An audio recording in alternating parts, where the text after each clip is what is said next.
Di ruangan yang sangat nyaman ini sama-sama kita belajar tentang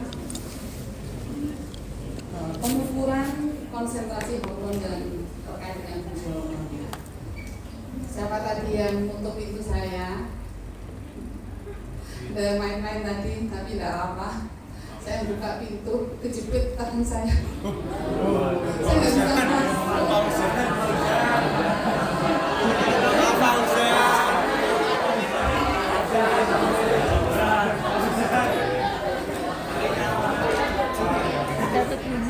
Saya sangat pikiran apa pintunya berubah fungsi ya, masuk atau keluar, kok nggak bisa masuk. Ya, mudah-mudahan sudah semua makan siang. Mudah-mudahan tidak tambah mengantuk. Kita coba, ya, ini LO-nya coba kita buka.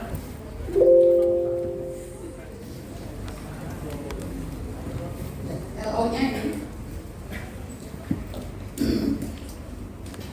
hormon sebagai biomarker dari penyakit, kemudian korelasi klinis, penilaian fungsi hormon, korelasi klinis, pengukuran konsentrasi hormon, dan beberapa pengantar terkait dengan penyakit hipotiroid, hipertiroid, hipoparatiroid, hiperparatiroid, dan diabetes mellitus. Nah, biomarker sendiri itu apa?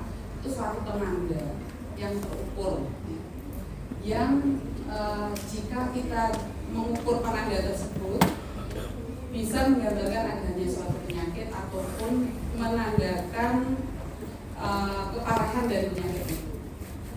Dari WHO disebutkan indikator itu bisa berupa kimiawi, bisa biologi, bisa fisik, dan pengukurannya itu bisa menggambarkan fungsi fisiologi, bisa nanti kita ukur secara molekuler, ya, kemudian secara biokimiawi dan seluler. Atau bisa juga substansi yang jika dimasukkan ke dalam tubuh itu bisa menggambarkan fungsi dari organ itu. Misalnya ada marker eksogen yang dimasukkan ke dalam tubuh yang nanti bisa mengukur fungsi ginjal dalam filtrasi glomerulus. Kemudian bisa juga substansi yang jika terdeteksi itu menggambarkan adanya suatu penyakit. Misalnya kita mengukur antibodi atau antigen, ya. Misalnya terdeteksi adanya HBs antigen, berarti pada pasien itu sangat diduga, ya, itu positif adanya hepatitis B, misalnya adanya HBs antigen, atau terdeteksi adanya antibodi HIV. Nah, ini berarti di dalam tubuh pasien itu ada penyakit yang terkait dengan HIV. Nah, ini biomarker ini bisa berupa biologi ataupun molekuler yang dapat dideteksi di dalam darah. Yang jika terdeteksi ini bisa menggambarkan, menginformasikan, oh ini tubuh dalam keadaan normal, sehat, ataupun jika terdeteksi meningkat kadarnya, ini tubuh ini dalam kondisi menderita penyakit. Macam-macam biomarker, dan yang kita sekarang akan coba belajar bersama-sama itu salah satunya adalah hormon. Nah, hormon itu sendiri apa? Kita tahu bahwa hormon itu suatu kimiawi yang unsur kimiawi yang dia itu menyampaikan pesannya antar sel dengan sel yang disekresi oleh kelenjar endokrin, bisa organ, bisa sel khusus yang punya efek spesifik terhadap sel targetnya. Nah, misalnya ini hormon endokrin, dia diproduksi di satu sel tertentu, di satu lokasi tertentu, tapi efeknya itu bisa jauh. Ini contohnya di sini endokrin itu insulin, tiroksin, dan kortisol. Nah, kalau hormon itu masuk yang paragraf itu bisa dikeluarkan, disekresi, dia dampaknya itu dekat di sel yang mensekresinya. Kalau yang autokrin, dia disekresi, disintesis, disekresi, dan berefek pada sel itu sendiri. Jadi beda banget dengan yang hormon yang endokrin. Kalau kita klasifikasi ada 3 kelompok besar untuk hormon. berdasarkan hormon polipeptida atau protein, kemudian berdasarkan hormon asam amino, atau yang ketiga itu yang berdasarkan steroid. Contohnya apa saja yang polipeptida hormon? Salah satu contohnya adalah ACTH, adrenocorticotropic hormone. Kemudian paratiroid hormone ataupun insulin. Nah, sifatnya hormon ini adalah larut dalam air. Dia bisa bersirkulasi di plasma itu dalam bentuk molekul yang komplit, bisa juga disekresi dalam bentuk yang tidak aktif, misalnya fragmen prohormon, dan bisa juga disekresi dalam bentuk aktifnya. Half-life-nya ini 10-30 menit. Sehingga kadang-kadang kalau misalnya kita mau mengukur insulin, nah insulin itu cepat sekali hilangnya, 10-30 menit. Kadang-kadang kita mengukurnya itu justru fragmen dari sebelum pecahan insulin. Kan ada pre-proinsulin, kemudian jadi proinsulin dipecah lagi menjadi C-peptide dan insulin. Kadang-kadang kita periksanya malah justru C-peptide untuk menggambarkan bagaimana fungsi kelenjar pankreas itu produksi insulinnya seperti apa. Karena kalau kita mengukur insulin cepat banget ini half-life-nya, lebih lama yang C-peptide-nya. Kemudian hormon dari asam amino dan turunannya. Contohnya di sini hormon tiroid, tiroksin contohnya, atau T4. Ini larut dalam air dan bersirkulasi di plasma itu utamanya itu yang berikatan dengan plasma protein. Ada juga yang bentuk bebasnya, dan bentuk bebasnya itu yang aktif secara biologi. Ini terikat dengan protein pembawanya, ada transthyretin, thyroid binding globulin, dan albumin. Kadang-kadang kita kalau misalnya pasien itu baru sakit berat, kita ukurnya tidak yang total T4, karena total T4 itu banyak sekali terpengaruh, misalnya albuminnya turun pada kondisi sakit. Jadi kalau kita mengukur total T4-nya yang keseluruhan, seakan-akan kadar hormon tiroid yang total itu rendah. Tapi kalau kita mengukur yang dalam bentuk bebasnya, free T4-nya, itu masih normal. Nah, sehingga kita lebih cenderung untuk memilih yang hormon yang bebas, free T4. Jadi kalau kita disuruh milih, saya milih yang free T4-nya. Half-life-nya sekitar 7-10 hari. Dan satu lagi contoh katekolamin, ini epinefrin, dan dia juga larut dalam air. Ini utamanya yang beredar ada yang dalam bentuk bebas, dan half-life-nya itu sangat-sangat cepat, kurang dari 1 menit. Nah, kemudian yang steroid. Steroid ini contohnya kortisol dan hormon dari gonad, yaitu estrogen dan testosteron. Bersifat hidrofobik, dia tidak larut dalam air. Nah, ini ada yang terikat dengan protein pembawa dan ada yang bebas bentuknya. Yang bebas itu yang aktif secara biologi. Protein pembawanya ini bisa corticosteroid binding globulin ataupun sex hormone binding globulin. Nah, ini half-life-nya 30-90 menit. Kemudian korelasi klinis dengan penilaian fungsi hormon. Pasti hormon itu Allah ciptakan ada fungsinya. Kita coba lihat, ini adalah hormon-hormon yang saya sampaikan yang sering diminta di pemeriksaan laboratorium klinis. Misalnya TSH atau tirotropin. Ini tipenya glikoprotein. Dia disintesis di pituitary anterior. Kemudian target aksinya nanti di kelenjar tiroid. Nanti dia akan TSH ini menstimulasi pembentukan hormon tiroid dan sekresinya. Kemudian follicle stimulating hormone juga sering sekali diminta. Kemudian luteinizing hormone juga sering kali diminta. Glikoprotein, tipenya juga glikoprotein, targetnya itu nanti di ovarium ataupun di testis ya. Di ovarium dia akan menstimulasi pembentukan follicle, jadi folliculogenesis bersama-sama dengan LH. Nanti akan menstimulasi dengan ovulasi dan sintesis dari estrogen. Demikian juga di testis, dia juga akan menstimulasi terjadinya spermatogenesis. LH ini di ovarium juga merangsang ovulasi, pembentukan korpus luteum dan sekresi progesteron. Demikian juga testis menstimulasi interstisial tisu dan sekresi androgen. Utamanya pasien-pasien yang misalnya pasien-pasien yang terkait ada gangguan menstruasi ya, ataupun pasangan suami istri yang sudah menikah lebih dari 1 tahun belum punya keturunan, itu biasanya salah satu permintaan hormon yang diminta adalah LH dan FSH. Ditambah lagi nanti dengan produk dari gonad tadi. Kemudian ACTH, ACTH ini masih jarang diminta, bahkan di laboratorium Sarjito yang rumah sakit tipe A saja kita masih belum bisa memberikan parameter ACTH. Di adrenal cortex nanti targetnya menstimulasi adrenocortical steroid biosintesis dan sekresinya. Jadi kemarin sempat ada event ilmiah di gabungan antara UGM, kemudian Karyadi, ada UNS, ada yang di Purwokerto itu Jenderal Sudirman ya. Prof. Budi juga menyampaikan kita juga sudah harus mulai menyiapkan ACTH. ACTH saat ini belum ya. Nanti terkait juga dengan hubungannya dengan kortisol.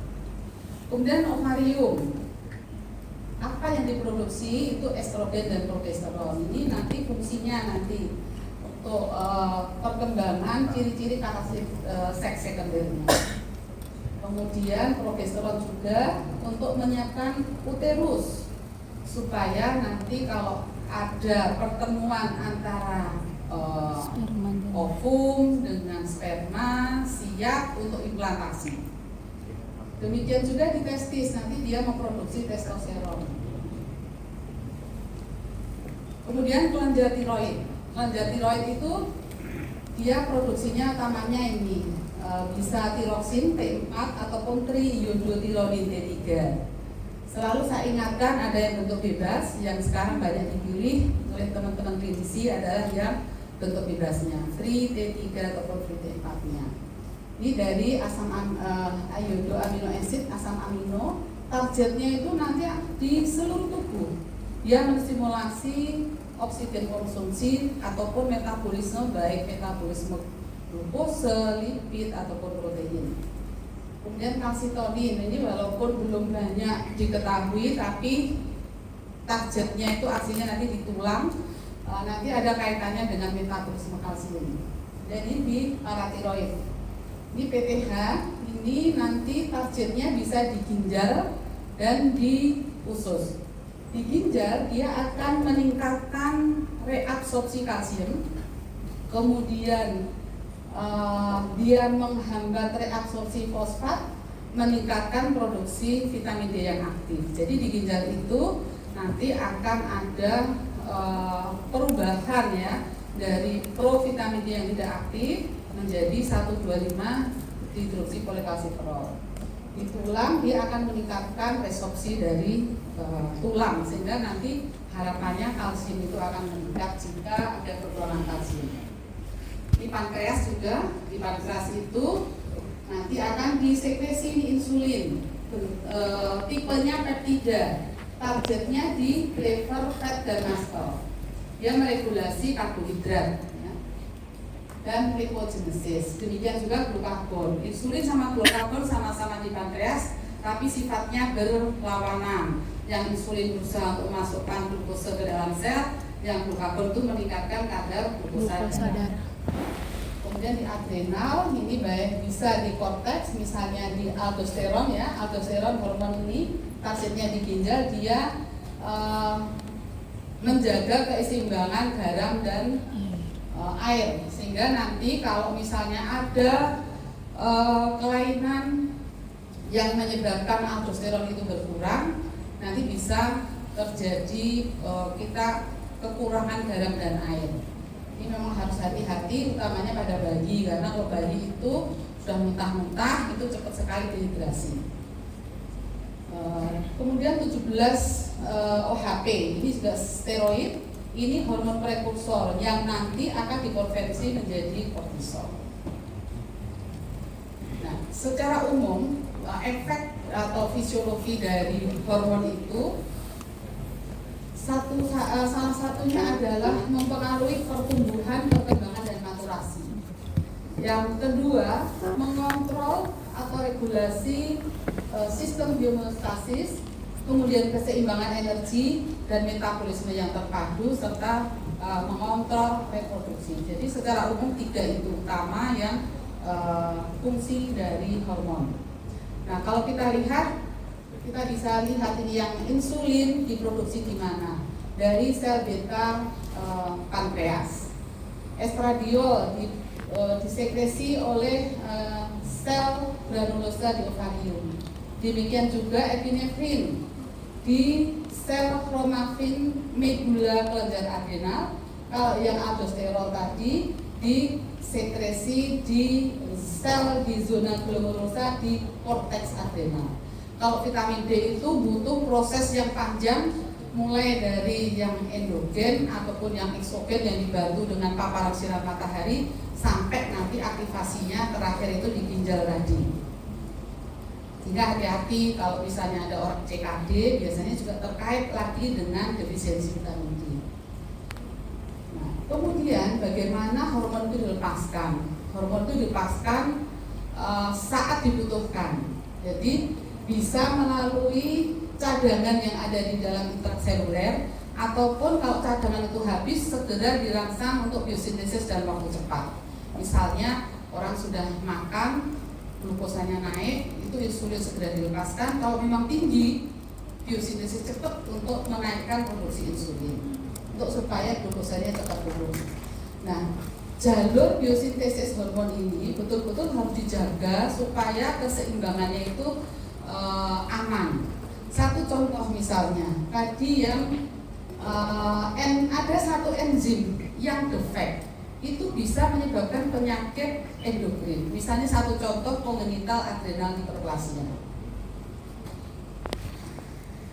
Juga untuk terkait dengan pertumbuhan, perkembangan, dan maturasi. Bahwa kita mulai dari embrio sampai kita tumbuh, adik-adik sudah jadi tumbuh besar, pintar-pintar duduk di sini. Itu butuh integrasi dari fungsi-fungsi hormon yang sangat kompleks.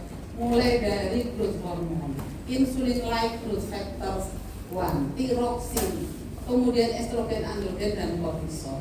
Kita butuh semua itu berjalan dengan baik sehingga penjaringan bisa semua duduk di sini sebagai mahasiswa kedokteran.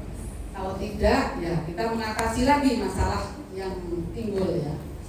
Hormon yang dikeluarkan oleh pituitari ini bertanggung jawab untuk pertumbuhan dan perkembangan dari kelenjar endokrin di adrenal, gonad, dan tiroid. Misalnya hormon yang dikeluarkan di pituitari tadi yang terkait dengan gonad berarti LH, FSH. Kemudian tiroid, TSH-nya, dan juga mengontrol sintesis dan sekresi dari hormon sekunder tadi. Bagaimana cara mengeluarkan hormon? Satu itu dengan negatif feedback, bisa juga dengan ritme sirkadian. Ini satu contoh bagaimana orkestra itu berjalan. Jadi misalnya ada informasi hormon tiroid itu kurang di jaringan target. Informasi ini akan diterima di hipotalamus. Hipotalamus nanti akan mengeluarkan hormon TRH, tyrotropin releasing hormone. Nah, tyrotropin releasing hormone ini nanti akan berikatan dengan reseptor yang ada di hipofisis anterior tadi. Saat berikatan, kemudian hipofisis anterior akan mengeluarkan hormon namanya TSH. Tadi yang kita sudah ada di slide depan lagi. Nah, TSH ini nanti akan berikatan dengan reseptor yang ada di kelenjar tiroid. Mulailah orkestra itu berjalan.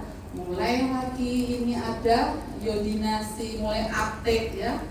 Uptake di sini mulai ada iodin, iodinasi tiroglobulin sampai terbentuknya hormon tiroid, tiroksin ataupun T3, tiroidin yang nanti sampai disekresi masuk di jaringan.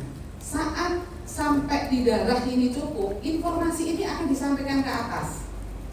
Kembali ke atas bahwa di tataran di jaringan tubuh sudah cukup, kemudian TRH ini diturunkan. RH diturunkan, terikatan lagi informasi, TSH juga turun, TSH akan menurunkan lagi, kemudian di sini produksi T3 dan T4-nya itu akan kembali normal. Kalau ada hal yang defect di situ, nah itu yang akhirnya menjadi penyakit. Kadang-kadang T3, T4-nya tinggi sekali, TSH-nya rendah, dan sebaliknya. Nah kemudian kita untuk kontrol sistemik homeostasis, keseimbangan energi dan metabolisme yang terintegrasi. Contohnya adalah bagaimana pengaturan konsentrasi glukosa darah ataupun bagaimana pengaturan kalsium di dalam serum. Nah, ini misalnya insulin tadi fungsinya adalah untuk mengatur metabolisme karbohidrat. Pada kondisi glukosa darah tinggi, misalnya kita habis makan, habis minum teh manis, nah kemudian di darah itu akan tinggi, glukosa. Apa yang dilakukan pankreas? Pankreas ini akan memproduksi insulin, kemudian insulin itu akan masuk ke darah. Nah saat masuk di darah, ini di sini kita digambarkan glukosanya banyak, insulin akan banyak di sini. Nah, insulin tadi akan memasukkan glukosa ke dalam sel. Sehingga saat masuk di sel, glukosa yang ada di dalam darah itu akan turun. Salah satu fungsi dari livernya juga adalah mengkonversi glukosa menjadi glikogen, menjadi cadangan energi. Nah, kemudian dampaknya adalah terjadi penurunan kembali menjadi normal. Bagaimana kalau misalnya glukosa itu dalam kondisi rendah? Demikian juga sebaliknya, kalau rendah, insulin tidak disekresikan. Di hati juga tidak ada konversi glukosa menjadi glikogen. Efeknya glukosa darah itu bisa meningkat. Nah ini tadi seimbang dengan yang glukagon. Glukagon kan disekresi juga di pankreas, tapi selnya sel alfa ya. Kalau yang insulin tadi sel beta. Nah pada kondisi glukosa darah itu tinggi, tadi kita sudah lihat, pankreas akan memproduksi insulin dilepaskan, kemudian nanti insulin akan memasukkan glukosa ke dalam sel. Akhirnya nanti kadar glukosa di dalam darah itu akan kembali normal. Pada kondisi glukosa darah itu rendah, pankreas akan melepaskan glukagon dari sel alfa pankreas, kemudian akan menstimulasi hepar itu untuk melepaskan glukogenesis ya ke dalam darah, sehingga nanti kadar glukosa darah itu normal. Nah ini kalau dalam kondisi kita baik-baik saja. Nah kalau kondisi ini tidak bisa baik, orkestranya nggak bagus ya, mana ada yang kurang atau ada yang reseptornya tidak responsif ya, itu akan terjadi penyakit. Kemudian satu lagi regulasi dari kalsium di serum. Saat ada kalsium plasma ini turun, akan sensor yang ada di kelenjar paratiroid itu akan membaca. Sehingga di paratiroid ini, kelenjar paratiroid akan mensekresi dan meningkatkan sekresi dari PTH, paratiroid hormon. Apa dampak dari paratiroid hormon? Tadi kita sudah lihat yang di slide sebelumnya, dia bekerja di ginjal, yaitu mengaktifkan dari vitamin D yang tidak aktif menjadi 125 dihidroksipolekalsiferol. Vitamin D ini nanti akan bekerja di intestinem. Dia di intestinem nanti akan meningkatkan absorpsi kalsium. Jadi nanti kalsiumnya akan meningkat di situ. Kemudian di ginjal dia juga akan meningkatkan reabsorpsi kalsium yang sudah mau dibuang diambil lagi, sehingga akan tinggi kadar kalsiumnya. Kemudian PTH ini juga punya aksi di tulang. Di tulang dia menstimulasi osteoklas sehingga tulang itu diresorpsi, ya, diresorpsi nanti kadar kalsium ataupun kadar fosfatnya akan meningkat. Dengan kondisi seperti ini, nanti kadar kalsium di plasma itu kembali menjadi normal. Nah kalau kebablasan atau terlalu tinggi kalsiumnya, ini informasi akan dideteksi di tiroid, dan di tiroid ini akan mengeluarkan kalsitonin, di mana kalsitonin itu nanti akan berefek juga di tulang, ngeblok, jangan sampai tulang itu meresorpsi kalsiumnya. Ini hampir sama ceritanya, hampir sama dengan tadi, cuman ini saya lebih senang karena gambarin sekalian ini PTH-nya ya, dengan PTH-nya dikeluarkan dari kelenjar paratiroid, kemudian kerja di dalam ginjalnya menjadi 1,25 hidroksi yang aktif ya. Di sini akan meningkatkan absorpsi kalsium sehingga nanti akan meningkat. Di ginjal meningkatkan reabsorpsi akan meningkat. Kemudian di tulang dia akan meresorpsi kalsium dengan fosfat, di mana nanti kalsium akan masuk ke darah sehingga akan kembali normal. Kemudian untuk kontrol reproduksi. Nah ini untuk yang pria tadi, jadi mulai dari sini hipotalamus ya, mensekresi gonadotropin releasing hormone, akan berikatan dengan reseptor yang ada di hipofisis anterior. Kemudian hipofisis anterior akan mensekresi LH dan FSH. Masing-masing punya tugas di mana nanti dengan selektif ini akan mensekresi meningkatkan testosteron, dan sama-sama dengan FSH nanti akan menstimulasi terjadinya spermatogenesis. Demikian juga di wanita. Hampir sama, hanya di sini yang spermatogenesis tadi menjadi folikulogenesis ya. Sama-sama kita lihat bahwa terjadinya menstruasi bulanan adik-adik yang perempuan, kalau laki-laki enggak. Saya juga enggak, karena sudah nenek-nenek juga sudah menopause. Itu terjadinya itu seperti orkestra juga. Diawali dengan fase folikuler, kemudian LH-nya naik, kemudian terjadi ovulasi, kemudian andai kata tidak dibuahi akan terjadi menstruasi. Nah kemudian apa korelasi klinisnya dengan pengukuran hormon?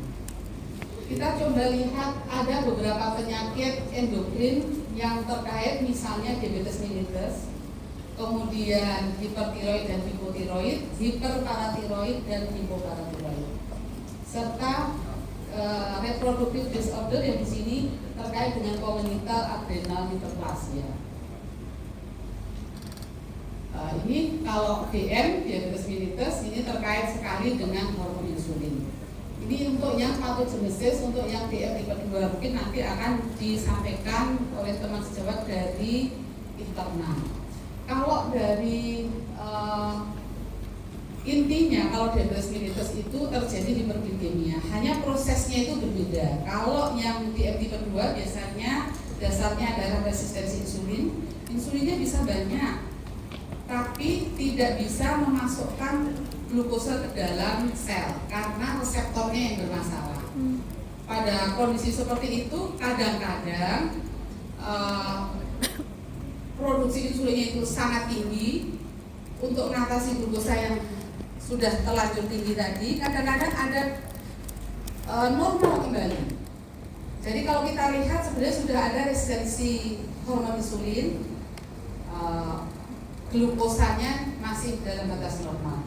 Tapi proses itu kalau terlalu berlangsung terus-menerus, akhirnya kelenjar pankreas pun juga akan kelelahan. Pada satu titik dia akan turun itu produksi insulinnya, sehingga betul-betul glukosa itu langsung naik. Itu yang nanti akan kita diagnosis dengan diabetes mellitus. Nah nanti yang tinggi glukosanya ini sudah tidak bisa lagi dimasukkan glukosa darah oleh insulin dalam sel, sehingga akan beredar banyak itu glukosa darah ke yang kita ukur di laboratorium, misalnya ada kadang-kadang sampai 300, 400, 500, jadi kaya dengan glukosa.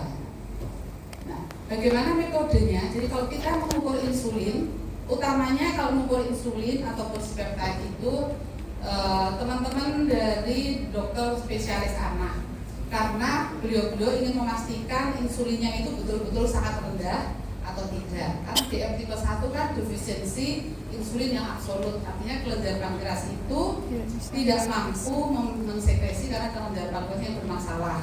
Kalau yang tipe 2 itu biasanya dasar patofisiologinya itu resistensi insulin. Nah, ini metodenya itu bisa immunoradiometrik assay, bisa ELISA ataupun EGLIA. Yang banyak digunakan ini masih yang ELISA dan EGLIA. Kemudian spesimennya kita bisa pilih apakah serum ataupun plasma. Dan normal range-nya kita perhatikan 2,6 sampai 24,9 mikro international unit per mililiter. Kemudian glukose. Glukose itu ada 2 macam metode yang biasanya digunakan di laboratorium. Ada yang glukose oksidase ataupun heksokinase. Heksokinase ini yang lebih direkomendasikan. Kalau glukose oksidase, peroksidase itu biasanya ada pengaruh-pengaruh substansi yang bisa mempengaruhi ya. Kalau heksokinase lebih aman. Spesimennya bisa serum, bisa plasma. Nah, ini normal range-nya di sini nilai rujukannya. Untuk fasting plasma glukos itu antara 70 sampai 99 mg per desiliter. Jadi secara umum nilai rujukan itu sekarang kurang dari 100 mg per desiliter. Zaman saya masih sekolah itu masih 110. Sekarang sudah turun lagi, kurang dari 100. Dan 2 jam postprandialnya antara 70 sampai 139 mg per desiliter. Kalau ada soal, nanti pasti ada angkanya nilai rujukannya, jadi tidak sampai menghafalkan sekali. Nah, bagaimana kita mendiagnosis diabetes mellitus? Itu dengan beberapa pemeriksaan. Ada yang dengan mengandalkan misalnya glukosa puasa. Pasien diminta untuk puasa 8 jam, jadi malam hari disuruh berhenti makan jam berapa? Misalnya jam 10, hitung dari jam 10 itu 10, 11, 12, 1, 2, 3, 4, 5, 6. Berarti jam 7, jam 8 itu sudah bisa di laboratorium, bisa diambil sampelnya. Pasien harus dikasih tahu glukosa puasa itu masih boleh minum air. Kadang-kadang pasien itu air putih juga takut, ya nggak boleh itu susu, kopi, kan itu nggak boleh ya. Kalau air putih masih boleh. Dan kemudian kalau teman-teman yang ATLM yang mengambil sampel di lab itu selalu kami ingatkan, kalau Senin dan Kamis tolong ditanya puasanya jam berapa terakhir makan. Kadang-kadang puasa sunat harusan sebelum subuh terakhir makan. Jadi beda itu, diambil jam 8 dia belum masuk kriteria glukosa plasma puasa. Nah, dia masuk DM itu kalau fasting plasma glukosnya itu lebih dari 126. Satu cut off-nya di situ. Kemudian 2 jam postprandialnya lebih dari 200. Habis makan 2 jam kemudian diukur, kalau lebih 200 itu masuk. Kemudian A1C, HbA1c lebih dari 6,5%. Nah, ini terutama kalau belum ada gejala klinis, itu biasanya kita 2 pemeriksaan yang 1 kali pengambilan darahnya atau 2 kali tapi 1 parameter itu kita bisa tegakkan DM. Kalau sudah simptom hiperglikemianya itu sudah jelas, misalnya pasien kalau DM itu apa gejalanya? Selalu lapar. Saya juga selalu lapar. Adik-adik sudah rasanya lapar ya kalau sudah belajar. Selalu lapar, terus selalu haus, terus buang air kecil terus penurunan berat badan yang tidak diketahui. Nggak diet langsung tiba-tiba turun, itu malah aneh. Kalau diet kita malah tambah gemuk. Kalau diet betul itu malah rasanya lapar terus. Nah, ini kalau sudah ada gejala-gejala muncul tadi, cukup 1 kali pemeriksaan dengan glukosa darah sewaktu kapan saja diambil sudah tegak DM-nya. Jadi pemeriksaan tegaknya DM itu seperti ini. Tapi kalau kita mau menelusur misalnya DM pada anak, pengen tahu ini DM tipe 1 atau tidak, itu harus ada pemeriksaan. Nah, kemudian ini terkait dengan hormon tiroid. Hormon tiroid tadi kita sudah cerita bagaimana sintesisnya. Kemudian yang kita harus perhatikan adalah nilai rujukannya. Kalau adik-adik mau menginterpretasi, mau melihat ini ada normal atau tidak, hipertiroid atau hipotiroid, itu perhatikan nilai rujukannya. Kalau TSH itu normalnya yang dewasa 0,4 sampai 4,2 mili international unit per liter. Kemudian yang nakes ini kalau sampel darah itu lebih dari sampai 39 ya, 1,0 sampai 39,0. Sehingga harus betul-betul diperhatikan. Dewasa seperti itu, dewasa kan sangat rendah, di normalnya 4,2. Tapi kalau neonates, bayi baru lahir, jangan disamakan rujukannya, dia pasti tinggi. Nanti kalau dokter Yuda pasti menceritakan bahwa bayi itu dari dalam perut yang sangat nyaman, kemudian tiba-tiba keluar, respon di dalam tubuh, bagaimana caranya supaya hormon tiroid itu bisa menyesuaikan dengan lingkungan luar sehingga TSH-nya langsung dikeluarkan dalam jumlah yang banyak. Di sini sampai 39 itu masih normal kalau sampelnya berupa serum.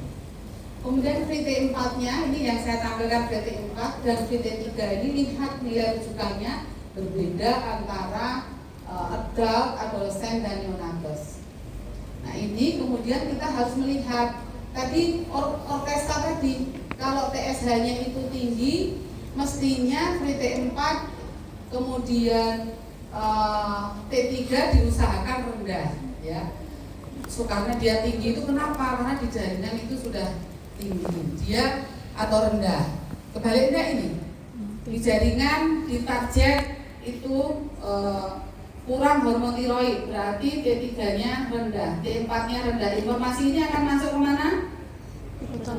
Hipotalamus akan sekresi anterior.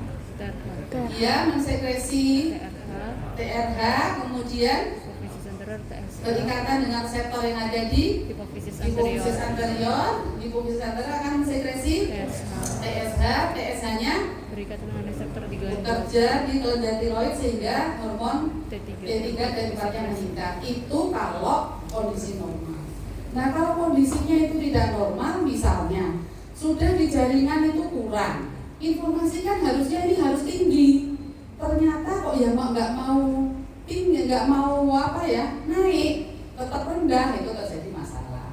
Atau di bawah sudah tinggi sekali, kasih informasi tolong dong direndahin, dia mencoba menurunkan sekresi tapi nggak bisa. Nah ini yang jadi masalah.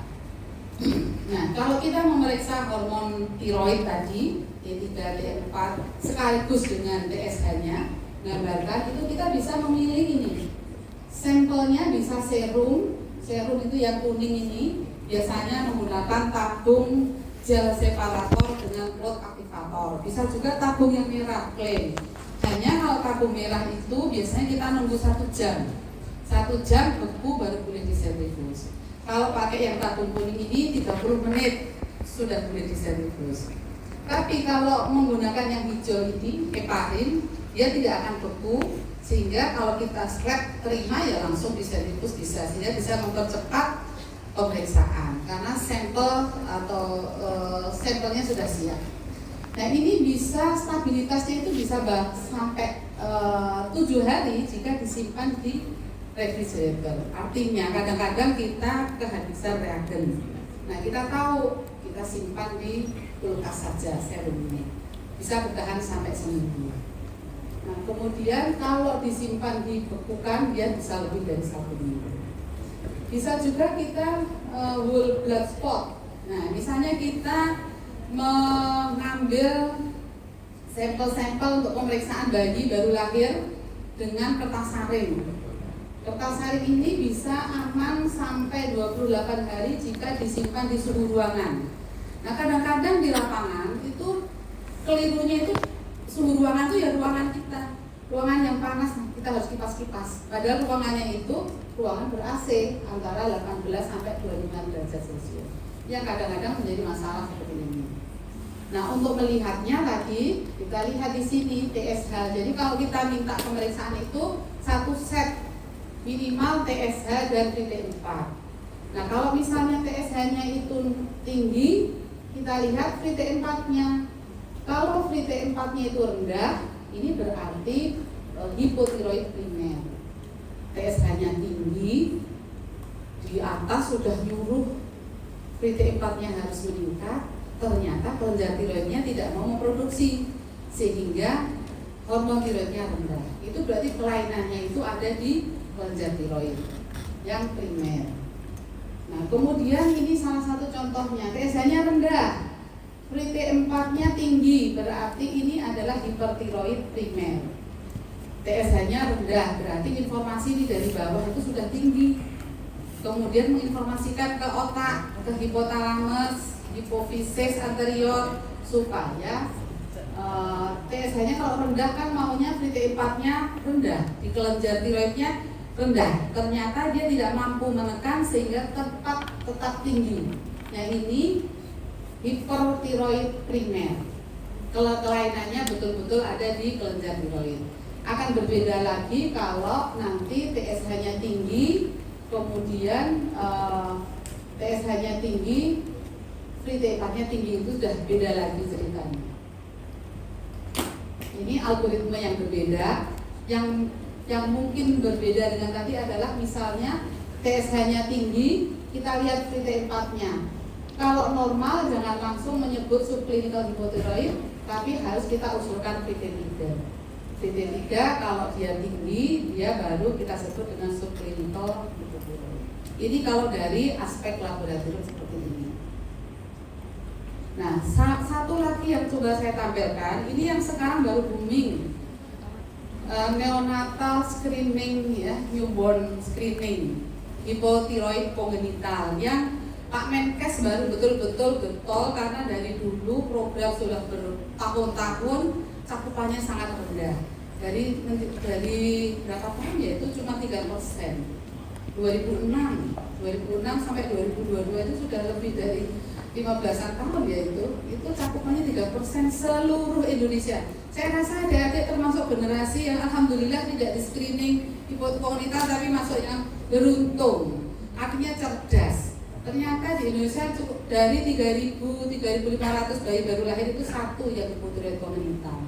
Padahal kalau hipotiroid kongenital itu kalau ketahuan bisa cepat diobati, dikasih hormon tiroid sejak bayi, dia bisa tumbuh normal, bisa cerdas. Kalau tidak ketahuan, dia jadi cebol, jadi bodoh. IQ-nya nggak bisa lagi ketututan, mau diles tetap nggak bisa. Mau diles di les yang paling bagus. Nah ini proses pengambilannya seperti ini. Sekarang digerakkan di seluruh Indonesia, di semua fasyankes, baik di rumah sakit, di bidan praktek mandiri, di puskesmas, semuanya. Nah, memang satu kelemahan kita itu kalau kita edukasi seperti ini, kadang-kadang itu tidak disambut dengan baik. Sekarang sudah diketok palu. Pasien BPJS yang tidak diperiksa newborn screening SHK tidak dibayar, baru mulai semua bergerak. Sekarang cakupan newborn screening untuk hipotiroid kongenital itu sudah mencapai sekitar 33%.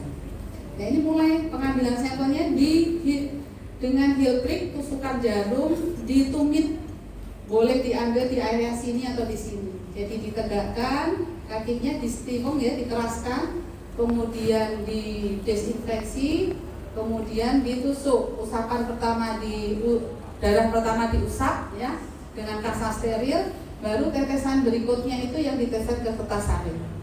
Nah ini setelah ini baru diamankan lukanya, ditekan, kalau perlu dikasih plester. Kertas saring ini didiamkan sekitar 3-4 jam di suhu ruangan, dia akan kering, sudah bisa dikirim ke laboratorium. Nanti di laboratorium dia akan lab yang ditunjuk oleh pemerintah, termasuk Sasito, termasuk laboratorium rujukan screening hipotiroid kongenital. Nah ini cut off-nya berbeda. Tadi beda ya tadi ya. Kalau yang newborn screening dengan ketak saring, cut off-nya disepakati dengan dokter anak itu lebih sama dengan 20, itu yang suspek hipotiroid kongenital, sehingga nilai rujukannya kurang dari 20 mikrointernalized unit per mililiter. Kalau di sini lebih dari 20, jangan langsung disebut hipotiroid kongenital, itu masih screening, jadi masih suspek. Perlu tes konfirmasi TSH dan BT4. Nanti yang menterapi teman-teman dari Departemen Anak. Ini juga termasuk algoritma diagnostik hipotiroid kongenital yang pada kondisi tertentu kalau sudah TSH-nya naik BT4 turun, sudah pasti itu hipotiroid kongenital. Banyak sekali ya ternyata di Indonesia kasus-kasus. Nah yang belum terinformasi dengan baik itu kadang-kadang orang tua sudah TSH-nya itu sudah 100, diminta untuk konfirmasi bayinya itu masih kekeh. Ini anak saya sehat-sehat saja, Jadi dia tidak mengizinkan untuk tes konfirmasi. Iya, namanya bayi butuh komunitas itu nggak bisa dibedakan waktu lahir, sama saja dengan yang lain. Maka itu pentingnya screening hipotiroid komunitas, pentingnya screening di situ. Nggak bisa dibedakan, sama-sama gantengnya, sama-sama cantiknya, nggak tahu mana yang hipotiroid komunitas, mana yang enggak. Tapi lama-lama nanti akan muncul gejala klinisnya. Kalau sudah muncul gejala klinis sudah telat. Dari kalau misalnya telat diobati sama dokter teman dari SPA, boleh, tubuhnya bisa bagus, tapi IQ-nya yang nggak bisa dikejar. Kemudian ini yang hormon paratiroid dan hiperparatiroid serta hipoparatiroid. Nah ini tadi bagaimana sintesisnya. Kita harus perhatikan reference intervalnya. Nah kemudian kita lihat juga kalsiumnya. Kalsium yang saya tampilkan di sini adalah kalsium yang total. Ada lagi kalsium yang bentuk ion. Nah, kalau misalnya kita lihat dari dua ini, misalnya PTH-nya jadi 70, kalsiumnya tinggi, ini berarti hiperparatiroidisme yang primer, yang memang betul-betul disebabkan kliennya itu di kelenjar paratiroid.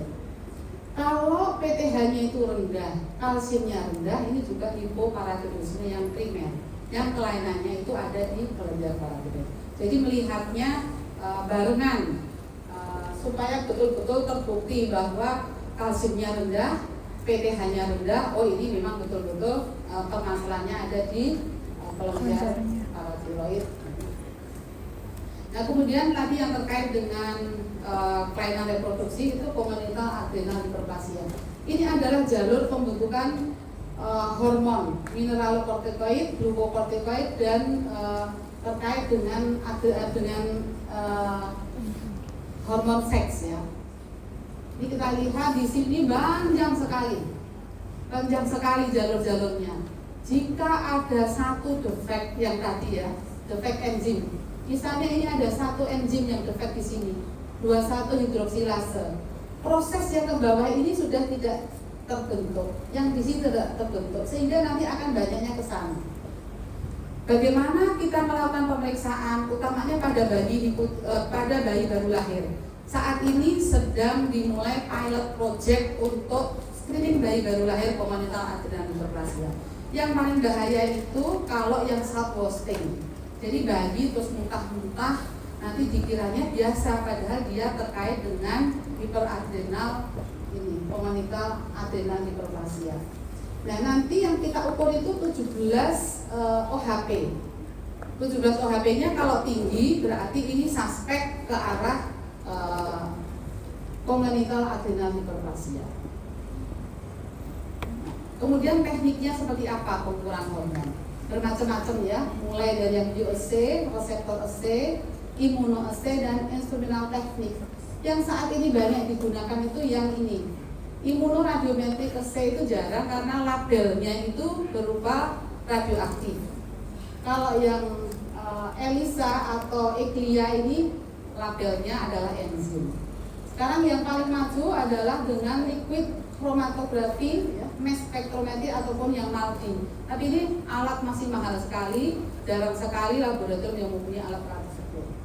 Nah ini kenapa immunometric assay itu punya kelebihan dan banyak digunakan. Salah satunya adalah peningkatan sensitivitas dan spesifitasnya. Kemudian konsentrasi yang bisa dideteksi itu cukup luas.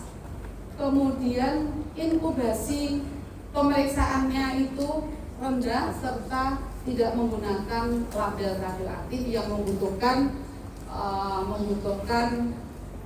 limbahnya itu betul-betul pengawasan yang ketat. Mungkin itu yang bisa saya sampaikan. Sudah lewatkah? Belum. Sudah, pas. Belum. Kalau ada pertanyaan monggo. Jadi immunometric assay ini yang mana? Nggak ada di sini. Immunometric assay ini yang mana? Nggak ada di sini. Oh ini kedua. Kalau tidak ada, saya cukupkan sekian. Terima kasih. Assalamualaikum warahmatullahi wabarakatuh.